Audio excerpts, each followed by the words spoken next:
নমস্কার, দেখছেন জিও পলিটিক্স। বাংলাদেশে একটা স্কুলের অনুষ্ঠানকে ঘিরে প্রচুর উত্তেজনা দেখা দিয়েছে।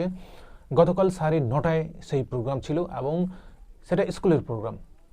স্কুলের একটা অ্যানিভার্সারির প্রোগ্রাম ছিল। সেই অ্যানিভার্সারির প্রোগ্রাম স্টার্ট হওয়ার আগেই সেখানে মব একটা তৈরি হয়। সেটা হচ্ছে কি ইসলামিক মব। তারা সবসময় চাইতো যে এই প্রোগ্রামগুলোকে বেন্ড করার।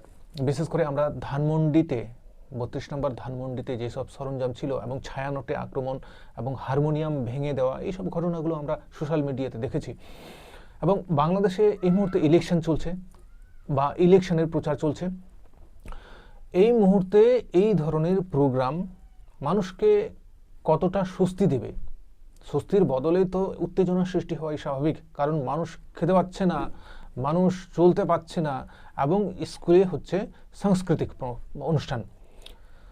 মানুষের স্বাভাবিকভাবেই একটা ক্ষোভ ছিল যে দেশের মধ্যে এই ধরনের অনুষ্ঠান চলবে না। এবং ওই অনুষ্ঠানে জেমস নামে একজন রক স্টার, বাংলাদেশের রক স্টার, যিনি আবার বাউল গানও করেন, তিনি এসেছিলেন এবং তার প্রোগ্রাম শুরু হওয়ার আগের মুহূর্তেই সেখানে কেওস সৃষ্টি হয়ে যায়, উত্তেজনা সৃষ্টি হয়। চলুন ইন্ডিয়া টুডে কি লিখেছে এই বিষয়ে জেনে নিই। Bricks chaos fair, Islamist mob wrecks rock concert in Bangladesh, 20 injured. পুরো উত্তেজনা প্রোগ্রাম শুরুর সময় এবং 20 জন আহত হয়েছেন সেখানে। A historic school anniversary in Faridpur, Bangladesh ended in chaos as an Islamist mob attacked a concert by rock legend James, injuring at least 20 people. The event was abruptly cancelled. মানে 20 people injured হয়েছে সেখানে এবং প্রোগ্রামটাকে cancel করতে বাধ্য করা হয়েছে। বাংলাদেশে এইসব ঘটনাগুলো হয় স্বাভাবিক, কারণ সেখানে ইসলামিস্ট একটা মহল চলছে এবং ইলেকশনের প্রচার চলছে। মানুষ এমনিই একে অপরকে সহ্য করতে পারছে না এই মুহূর্তে। এবং এই ধরনের প্রোগ্রাম, সাংস্কৃতিক প্রোগ্রাম, ভাই সাংস্কৃতিক এখন ধুলে মিশে গেছে বাংলাদেশের। শুধু বাংলাদেশে নয়, ভারতের পশ্চিমবঙ্গেও এই ধরনের ঘটনাগুলো ঘটছে। কিছুদিন আগেই আমরা দেখলাম যে মধুবন্তী মুখার্জি এবং লগ্নজিতা চক্রবর্তীর যে প্রোগ্রাম পশ্চিমবঙ্গে হয়েছিল, পশ্চিমবঙ্গের কলকাতার আশেপাশের জোনগুলোতে, তো সেখান থেকে মানে সেই প্রোগ্রাম থেকে তার মাইক্রোফোন ছিনিয়ে নেওয়া হয়। দেখছেন তো মানে কতটা সংস্কৃতিকে আঘাতের একটা প্রচেষ্টা চলছে। বাংলাদেশে তো এইসব ঘটনাগুলো স্বাভাবিক, কিন্তু যারা অর্গানাইজ করেছে এই প্রোগ্রামটা তাদেরকে ভাবা উচিত ছিল যে এই মুহূর্তে দেশে দলাদলি, হানাহানি, হিংসা, এই ব্যাপারগুলো চলছে, ইলেকশনের প্রচার চলছে।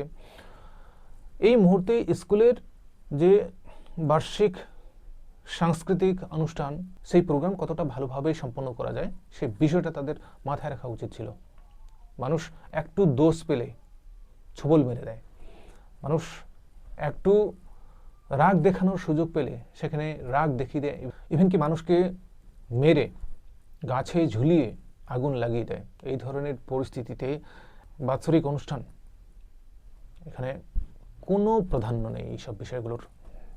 চলুন ডিটেলসে আরেকটু জেনে নিই। What was meant to be a celebrity finale to a historic school anniversary in Bangladesh descended into chaos late Friday night after an Islamist mob attacked a concert by legendary rock musician James, forcing organizers to abruptly cancel the show and leaving at least 20 people injured.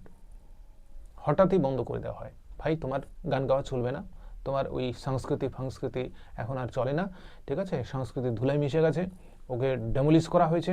সংস্কৃতি বাংলাদেশের 2 ক্রোশ দূরে আছে, সেটাকে টেনে আনতে আরও কয়েক সাল লাগবে, বা আসবে কি আসবে না, হয়তো সংস্কৃতির ওপর আরও এই ধরনের প্রোগ্রামগুলোর ওপর আরও অত্যাচার হবে বাংলাদেশে। কারণ ইসলামিস্ট মব না, তারা তো সঙ্গীতকে পছন্দ করেন না।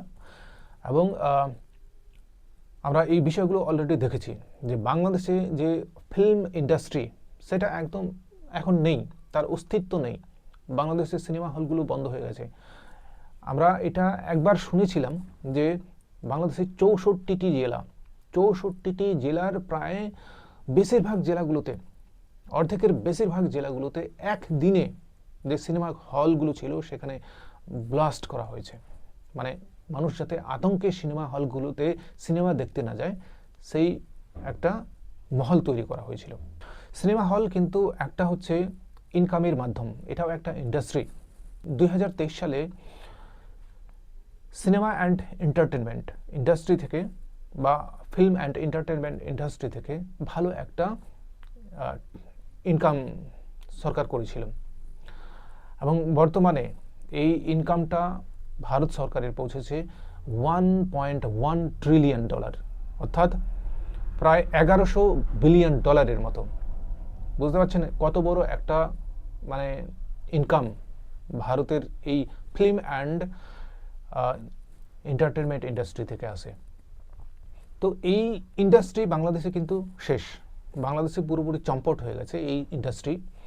আর এই ইন্ডাস্ট্রি আদৌ বাংলাদেশে মানে উজ্জীবিত হয়ে উঠবে কিনা সন্দেহ আছে, কারণ এইসব ছোটো মোটো প্রোগ্রামগুলোতেই এই ধরনের মানে হানাহানি, হিংসা, কেওস তৈরি হয়ে যায়। James, popularly known as Nagar Baul and regarded as Bangladesh's biggest rock star, Nagar Baul হিসেবে তিনি খ্যাতি লাভ করেছেন সেখানে, was scheduled to perform to a cultural program marking the 185th anniversary of Faridpur Jila School.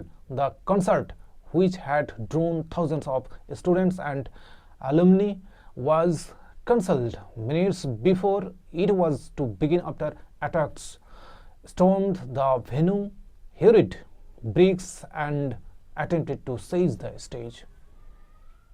প্রচুর পরিমাণে ছাত্রও সেখানে উপস্থিত ছিল। ভাই স্কুলের প্রোগ্রাম যেহেতু বাৎসরিক অনুষ্ঠান, সেখানে ছাত্র ছাত্রী থাকবে, শিক্ষক শিক্ষিকা থাকবে এবং অন্যান্য যারা আমন্ত্রিত ব্যক্তি সেই সব ব্যক্তিগুলো থাকবে। কিন্তু এই প্রোগ্রাম স্টার্ট হওয়ার আগেই মানে ক্লোজ করে দেওয়া হয়েছে, সেই সাংস্কৃতিক প্রোগ্রামটাকে ক্লোজ করে দেওয়া হয়েছে। এখানে কোনো এই ধরনের সঙ্গীত চর্চা চলবে না বা সঙ্গীতের কোনো অনুষ্ঠান চলবে না। তো যে ইসলামিস্ট মব ছিল তারা অ্যাটাক করেছে। এখন কথা হচ্ছে বাংলাদেশে এই মুহূর্তে এই প্রোগ্রামগুলো না রাখাই ঠিক ছিল সেই স্কুল কর্তৃপক্ষের। সে তোমার 185তম অ্যানিভার্সারি হচ্ছে না 200তম অ্যানিভার্সারি হচ্ছে, ভাই আগে দেশের পরিস্থিতি কি চলছে সেটাকে দেখুন, সেটাকে ভেবে চিন্তে এই প্রোগ্রামগুলোকে করুন। মানুষ সহ্য করতে পারছে না একে অপরকে, ওখানে 500 লোক গিয়ে আনন্দ ফুর্তি করবে, বাইরে হাজার হাজার লোক মানে চিল্লা হাল্লা মানে দাঙ্গা হাঙ্গা ইত্যাদিতে জ্বলছে। মানুষ খেতে পাচ্ছে না, মানুষের কর্মসংস্থান নেই, সেখানে মানুষ এন্টারটেনমেন্টকে প্রাধান্য দেবে না, সেটাই স্বাভাবিক। স্কুল কর্তৃপক্ষের সেটা ভাবা উচিত ছিল। বাংলাদেশের মধ্যে একটা স্বাভাবিক মহল তৈরি হোক, তারপরে এইসব অনুষ্ঠানগুলো করুন। আপনি ডিউ তো রাখতে পারেন যে প্রোগ্রামটা আমরা এই বছর আর করতে পারলাম না, আমরা পরের বছর করব, ঠিক আছে, এটা আপনারা করতে পারতেন। কিন্তু এটা একটা রিস্ক, স্কুল কর্তৃপক্ষ এটা একটা রিস্ক নিয়েছে এবং সেই রিস্কের ফলাফলটা তারা গতকাল রাত্রি 9:30টায় দেখে নিয়েছে। ধন্যবাদ এই প্রতিবেদন দেখার জন্য। যদি আপনাদের ভালো লাগে অবশ্যই চ্যানেলটি সাবস্ক্রাইব করবেন।